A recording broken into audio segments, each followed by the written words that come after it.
അങ്ങനെ ബാംഗ്ലൂർ എത്തി. ഇവിടെ ഈ കാണുന്ന സ്റ്റെപ്പ് അത് ക്രോസിംഗ് ബ്രിഡ്ജാട്ടോ. അപ്പോൾ ഈ താഴെ കൂടെ പോകുന്ന റോഡ് പലതരത്തേക്കാണ്. മടിവാളയിലേക്ക്, പിന്നെ അതുപോലെ തന്നെ നമുക്ക് ഇലക്ട്രോണിക് സിറ്റിയിലേക്ക് പോകാം.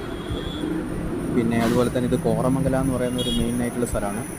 പിന്നെ നമുക്ക് വേറൊരു പേരും കൂടിയുണ്ട്, മടിവാള. മടിവാള എന്ന് പറഞ്ഞു കഴിഞ്ഞാൽ അധികം ആൾക്കും നന്നായിട്ട് അറിയാൻ പറ്റുന്ന ഒരു കാര്യമാണ്. പിന്നെ അതുപോലെ തന്നെ കോറമംഗലയും. അപ്പോൾ ഈ പറഞ്ഞ സ്ഥലത്ത് ഉച്ചയോടെ എത്തി.